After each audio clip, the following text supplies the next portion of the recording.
அஸ்ஸலாமு அலைக்கும் வரஹ்மத்துல்லாஹி வபரகாத்துஹு. தினமும் ஒரு தெளிவு. ஆல்கஹால் கலந்த மருந்துகளை பயன்படுத்தலாமா?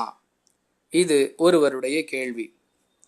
அன்பிற்குரிய அல்லாஹுவின் நல்லடியார்களே, ஆல்கஹால் என்பது மனிதர்களுக்கு பாதிப்பை ஏற்படுத்தக்கூடியது என்பதை அனைவரும் அறிந்து வைத்திருக்கிறோம்.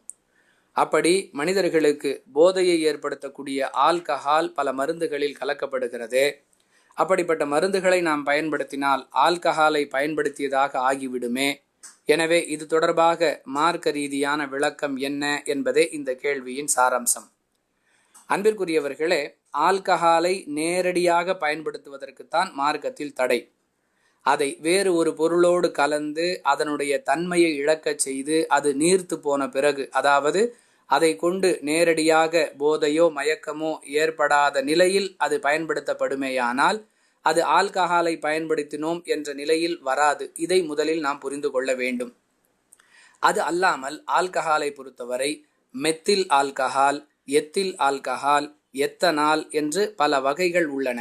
ஆய்வகங்களுக்கு பயன்படுத்தக்கூடிய ஆல்கஹால், நறுமண பொருட்களில் கலக்கப்படும் ஆல்கஹால், மருந்துகளில் பயன்படுத்தப்படும் ஆல்கஹால், நேரடியாக போதைப் பொருளாக பயன்படுத்தப்படும் ஆல்கஹால் என்று அதில் பல நிலைகள், பல தரங்கள் உள்ளன. இதுவெல்லாம் பொதுவாக நாம் அறிந்து கொள்ள வேண்டிய செய்திகள்.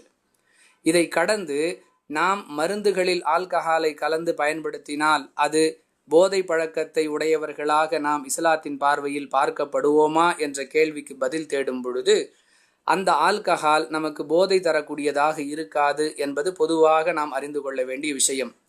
அதையும் கடந்து ஆல்கஹால் கலந்த மருந்தை நாம் பயன்படுத்தினால் குற்றவாளிகளாக ஆகிவிடுவோம் என்ற அச்சம் இருக்குமேயானால் அவர்களுக்கு இஸ்லாம் சொல்லக்கூடிய பதில் என்னவென்றால், நிர்பந்தம் என்ற அடிப்படையில் ஒரு பொருளை நீங்கள் பயன்படுத்தினால் உங்களை அல்லாஹ் குற்றம் பிடிக்க மாட்டான்.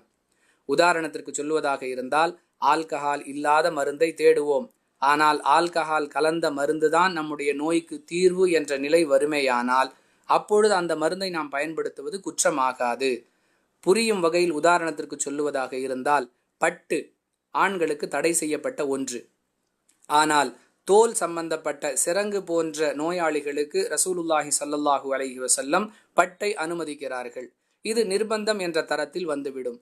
அதே போன்று நோயாளியாக இருக்கக்கூடிய ஒருவர் அதற்காக மருந்து உட்கொள்ளும் பொழுது அதில் ஆல்கஹால் கலந்திருக்கிறது என்றால் அவர் ஆல்கஹாலை பயன்படுத்தினார் என்ற குற்றத்திற்கு ஆளாக மாட்டார் என்பதை நாம் விளங்கி கொண்டால் குழப்பம் தவிர்க்கப்படும்.